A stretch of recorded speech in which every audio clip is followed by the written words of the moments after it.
नमस्कार प्यारे बच्चों, स्वागत है आपका हिंदी की क्लास में। तो हिंदी व्याकरण में हमारा पाठ संख्या 16 चल रहा है, जिसका नाम है कारक। इसका हमारा 3 भाग हो चुके। 3 भाग में हमने सीखा कि कारक कहते किसे हैं, कारक के कितने प्रकार होते हैं, और इसमें हमने 4 प्रकार के कारक पर चर्चा कर ली। अब हम आगे का भाग करने जा रहे हैं। कारक का 5वां भाग कौन सा होता है? अपादान कारक। 5वां कौन सा होता है? अपादान कारक। तो अपादान कारक करने से पहले हम एक बार दोबारा से रिवाइज करेंगे कि कारक कौन कौन से होते हैं, कारक के कौन से प्रकार होते हैं। तो सबसे पहला प्रकार था हमारा कारक का कर्ता कारक। पहला कौन सा है? कर्ता कारक। कर्ता कारक। दूसरा था कर्म कारक, कर्म कारक, और पहला कर्ता कर्म, और तीसरा है हमारा करण कारक। तीसरा करण कारक। चौथा कारक था करण कारक। चौथा संप्रदान, संप्रदान कारक। 5वां है कारक का प्रकार अपादान कारक। अपादान कारक। अपादान कारक 6 नंबर पे है हमारा। अपादान के बाद कारक कौन सा आएगा? संबंध कारक। संबंध कारक। 7वां था अधिकरण। 6 के बाद कौन सा है? 7वां अधिकरण कारक। अधिकरण कारक। और 8वां और अंतिम कारक है संबोधन कारक। संबोधन कारक। तो हमारे हिंदी में कारक के कितने प्रकार होते हैं? 8 होते हैं। कौन कौन सा?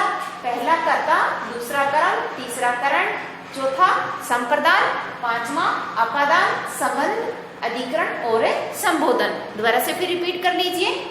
कर्ता, कर्म, करण, संप्रदान, अपादान, संबंध, अधिकरण, संबोधन। तो ये थे हमारे 8 प्रकार के कारक। अब हमने इसमें विभक्ति चिन्ह होते हैं। तो कर्ता ने, कर्ता विभक्ति चिन्ह कौन कौन से होते हैं? तो जिससे कि हमें पहचान करनी आसान हो जाती है कारक की विभक्ति चिन्ह। कर्ता ने कर्म को करण से या के द्वारा, कर्ता ने कर्म को करण से संप्रदान के लिए, संप्रदान के लिए या को अपादान से अलग करना, अपादान से अलग करना, अलग करना। संबंध, संबंध कारक का है का के की। संबंध का का, के, की, रा, रे, री, और ना, ने और नी। तो ये इसका विभक्ति चिन्ह होते हैं। अधिकरण में होता है में और पर, में और पर विभक्ति चिन्ह होता है। संबोधन में हे और अरे, हे और अरे संबोधन चिन्ह होते हैं। तो अब मैंने आपको बोला था ना कि आप ये याद करोगे अच्छे से कि कर्ता ने कर्म को करण से के द्वारा संप्रदान के लिए या को, अपादान कारक में क्या होगी? से या अलग से अलग करना, यानी किसी चीज को दूसरे से अलग करना। संबंध कारक का के की, रा, रे, री, ना, ने, नी। अधिकरण में क्या होगा विभक्ति चिन्ह? में और पर। संबोधन में कौन सा होगा? हे और अरे। तो हमारा कर्ता कारक कंप्लीट हो चुका, कर्म कारक कंप्लीट हो चुका, अधिकरण कंप्लीट हो गया, संप्रदान कंप्लीट हो गया। अब हम आगे बात करेंगे अपादान कारक की।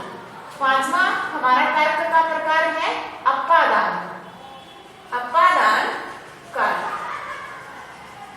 अपादान कारक 5वां कारक कौन सा है? अपादान। अपादान कारक का विभक्ति चिन्ह क्या है? से अलग करना, यानी किसी चीज को एक चीज से अलग करना। से अलग करना।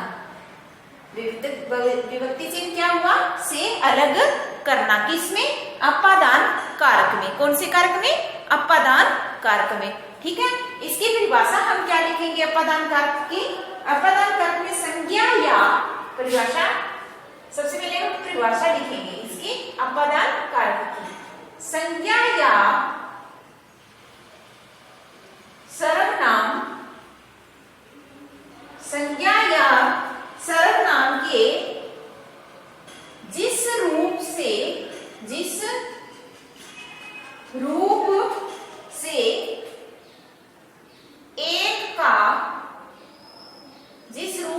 एक का दूसरे से अलग होना, एक का दूसरे से अलग होना, तुलना करना,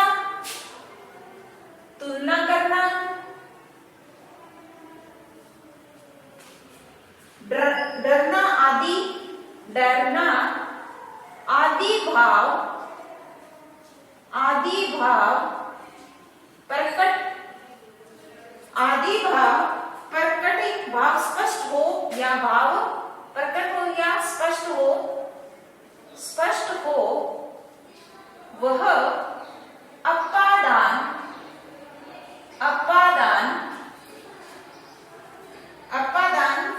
कारक कहलाते हैं।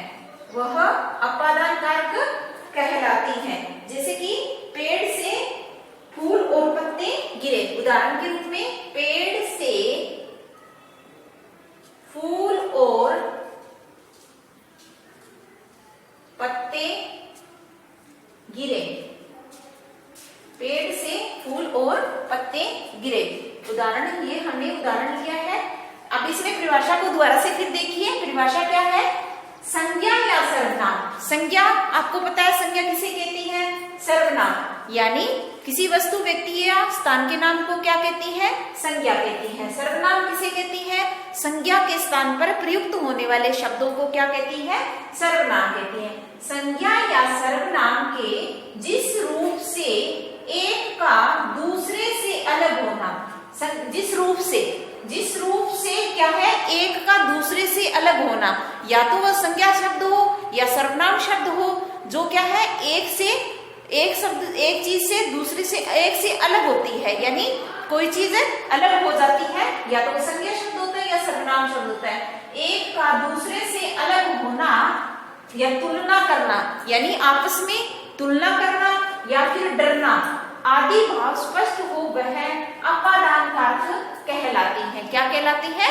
अपादान कारक। या तो उसमें अलग होने का भाव होगा या फिर तुलना करने का भाव होगा, यानी आपस में तुलना की जाएगी। यानी कि जैसे कि वह राम मोहन से लंबा है, राम मोहन से छोटा है, तो इस तरीके की वो जो तुलनाएं की जाती है वो क्या किसमें काउंट करते हैं हम? अपादान कारक का उदाहरण होता है। डरना, यानी किसी से डरते हैं तो भी क्या होता है? वहां अपादान कारक होता है। ठीक है, जैसे कि छोटा बच्चा सांप से डर गया, छोटा बच्चा सांप से डर गया, तो सांप से डरना कौन डर रहा है? छोटा बच्चा। किससे डर रहा है? सांप से डर रहा है। तो वहां डरना, यानी कि अब ये हो रहा ना अलग होना या तुलना करना। जैसे कि पेड़ से फूल और पत्ते गिरे, पेड़ से यहाँ से अलग हो रहा है ना, क्या पेड़ से क्या अलग हो रहे हैं? फूल और पत्ते अलग हो रहे हैं, तो यह अलग होने का भाव हो गया। इसी तरीके से जैसे तुलना करना, राम श्याम से लंबा है, राम श्याम से लंबा है। अब यहाँ देखिए, यहाँ क्या हो रही है? तुलना हो रही है, राम और श्याम की आपस में तुलना हो रही है। यहाँ से विभक्ति चिन्ह आ रहा है ना, राम और श्याम के बीच क्या हो रही है? तुलना हो रही है। यहाँ क्या हो रहा है? अलग होने का भाव प्रकट हो रहा है, यहाँ तुलना की जा रही है। तो ये किसका उदाहरण हो गया? अपादान कारक का। अब डरना वाला उदाहरण लें तो जैसे कि छोटा बच्चा सांप से डर गया, छोटा बच्चा सांप से डर गया। अब यहाँ से विभक्ति हो गई। अब छोटा बच्चा किससे? सांप से।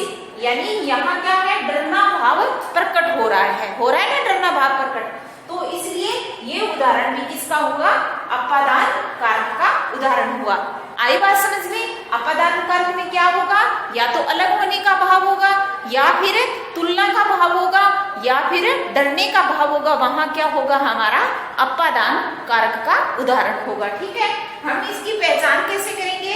क्रिया के साथ।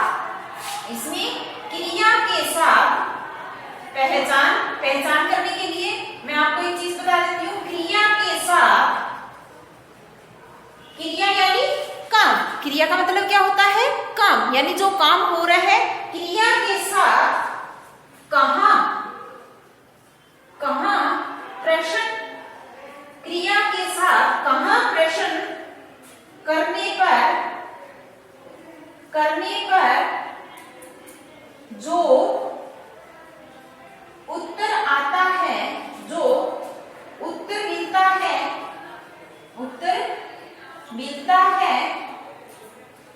वह अपादान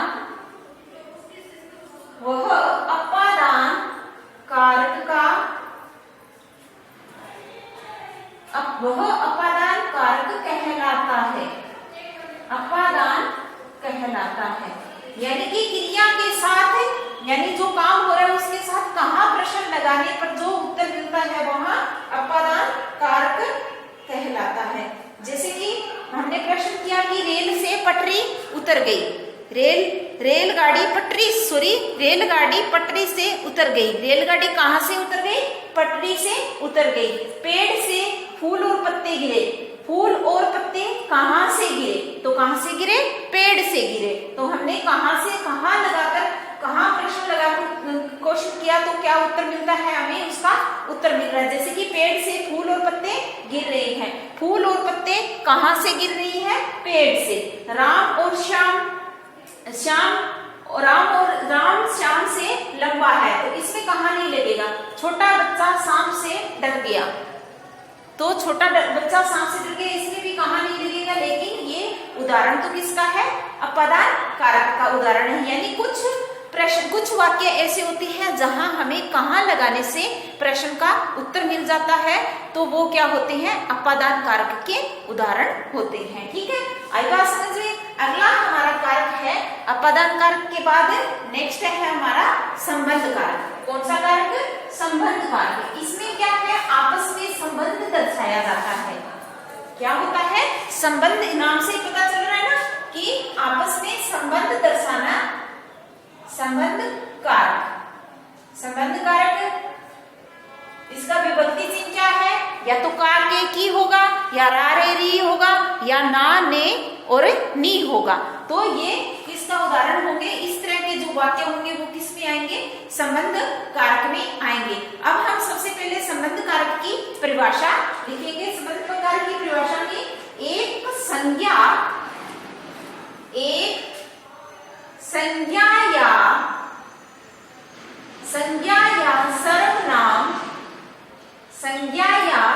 सर्वनाम का दूसरी संज्ञा या सर्वनाम से संबंध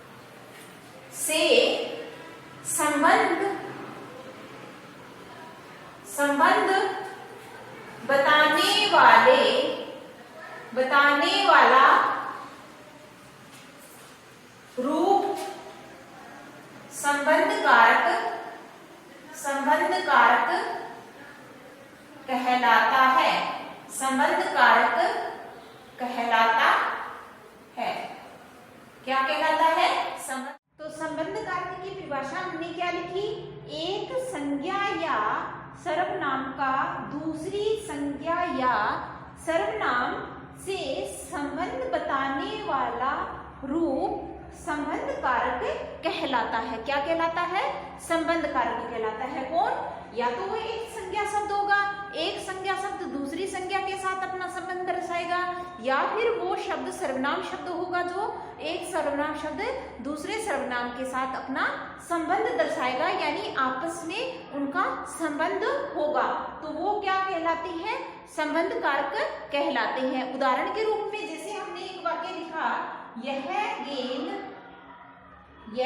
गेंद शाम की है, यह गेंद शाम की है। अब विभक्ति चिन्ह देखिए, इसमें की आ रहा है, तो हमने यहाँ संबंध कारक में देखा था ना कि या तो विभक्ति चिन्ह में क्या क्या होगा, का, के, की, रा, रे, री, या फिर ना, ने और नी विभक्ति चिन्ह होंगे। अब यहाँ की विभक्ति चिन्ह आ रहा है हमारा। अब हम यहाँ बात करेंगे संज्ञा और सर्वनाम की। अब ये देखिए, यह जो शब्द है वो क्या है? हमारा सर्वनाम शब्द है। गेंद क्या है? संज्ञा शब्द है। सर्वनाम में क्या है? संज्ञा शब्द है। तो ये आपस में एक दूसरे के साथ संबंध दर्शा रही है। ये देखिए, संज्ञा यह गेंद शाम की है, तो यह गेंद, ये दोनों क्या हो गए? संज्ञा और सर्वनाम शब्द हो गए। यह सर्वनाम हो गया, शाम क्या हो गया? संज्ञा हो गया, गेंद क्या हो गई? संज्ञा शब्द हो गए। लेकिन ये आपस में एक दूसरे से संबंध दर्शा रहे हैं ना, यानी उनका आपस में कोई ना कोई इसका संबंध हमें पता चल रहा है ना कि यह गेंद शाम की है, यानी शाम की गेंद है ये, तो इसका ये संबंध दर्शा रहा है। तो ये होता है संबंध कारक। इसके बाद एक उदाहरण और देखते हैं, जैसे कि यह पुस्तक, या फिर ऐसे लिखेंगे, मुझे मेरी पुस्तक चाहिए। हमने ये शब्द वाक्य लिखा कि मुझे मेरी पुस्तक चाहिए। अब मुझे शब्द क्या है? सर्वनाम है। मेरी क्या है? सर्वनाम शब्द है। पुस्तक क्या है? संज्ञा शब्द है। तो ये आपस में क्या है? संबंध दर्शा रहे हैं ना संबंध, तो इसलिए ये संबंध कारक का उदाहरण हुआ। ठीक है, तो इसकी पहचान एक बात और कर लेते हैं कि संबंध कारक की हम पहचान कैसे करेंगे। अगर मोटे तौर पे हमें संबंध कारक की पहचान करनी पड़े तो सीधे सीधे हम कैसे करेंगे? तो संबंध कारक की पहचान करने के लिए हमें क्या, पहचान के लिए हम लिखेंगे पहचान किसकी लगा के, या किसका, किसकी और किससे से प्रश्न करेंगे। क्या करेंगे? कोई वाक्य में किसकी, किसका या किससे लगाकर प्रश्न करेंगे तो हमें उत्तर मिलेगा, तो वो क्या होगा? संबंध कारक का उदाहरण होगा। किसका होगा? संबंध कारक का उदाहरण होगा। जैसे कि यह दुकान किसकी है, यह दुकान किसकी है, इसमें क्या हो रहा है? राम की है। मान लो हमने वाक्य लिखा कि यह राम की दुकान है, तो हमने लिखा कि यह दुकान किसकी है, तो किसकी लगाने से पता चला ना कि किसकी है? राम की है। तो यानी कि किसकी, किसका और किससे लगाने से, जैसे कि यह गेंद श्याम की है, तो हमने लिखा यह गेंद किसकी है, तो किसकी है? श्याम की है। यह मुझे मेरी पुस्तक चाहिए, मुझे किसको, किसे पुस्तक चाहिए, किसे पुस्तक चाहिए? मुझे मेरी पुस्तक चाहिए। तो इस तरह के जो वाक्य होते हैं वो किस में आते हैं? संबंध कारक में आते हैं। तो ये थे हमारे कारक के 6 रूप। हमने 6 रूपों की बात कर ली। अब अगला हमारा है अधिकरण और संबोधन कारक, वो हम अगले वीडियो में करेंगे। तब तक के लिए जय हिंद, जय भारत।